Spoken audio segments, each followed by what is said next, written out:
2008 Saturn Aurora, a blower motor. Here's my new blower motor.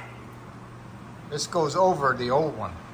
So you cut out the old one from the factory, and this goes right inside there, and it's got its own mounting holes and spacer bolts.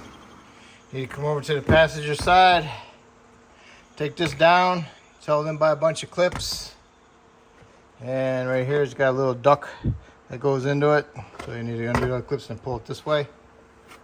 Set that out of the side. And then your blower motor is up here.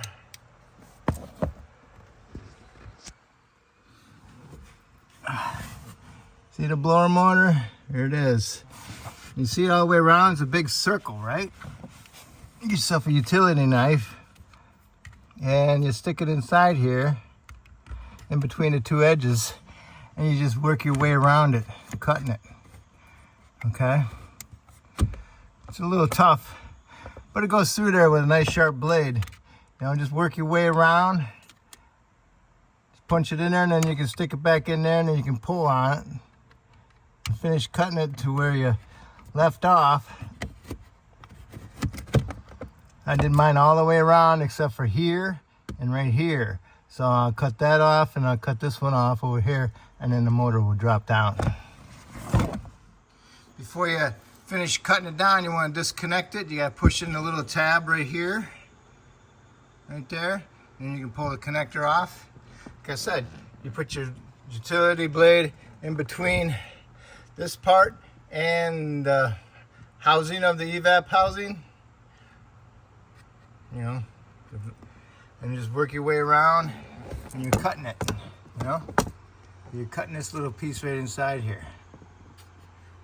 All right, so there's two types of blower motors you can get. You get the one that I got, which comes with the flange, or you can get this style, and all you gotta do is remove the two nuts right here, and then you can pull the motor out through this way. You'll just get the basic motor and the cage, not the housing. So I got the whole housing assembly. So now I'm gonna go get mine, put mine up there, line it up with the holes, and put the connector where it goes over here, and then I'll get my little bolt started. Okay, blower motor is up there. What I do is I pushed it up there with one hand, and I got two of the screws started with my fingers, and then I got my little electric ratchet, and I run them down a little bit, and I worked my way around and got the other one started, and then slowly worked them all in all the way around, and then I got them snugged up tight, and then I plugged my blower motor in, and it works. Okay, in case you do all this and you find out your blower motor is okay, you know, you don't have no power down here to the blower motor, then you most likely you have a bad resistor. The resistor is right there, that one, and it has the grid on the back, the aluminum.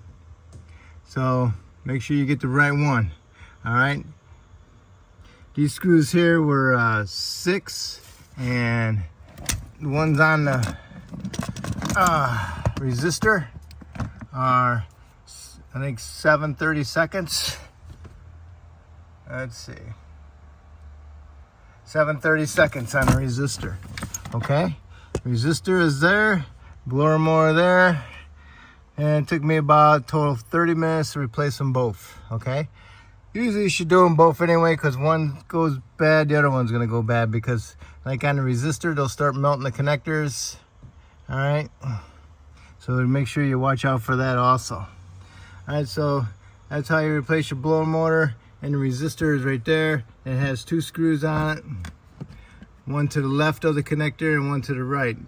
The one on the left has my paper still on it from when I put the screw in. Okay, all right, so that's how you do it. Just make sure you put your wire harness off to the side when you put your panel back up. Okay, so hopefully I helped you out.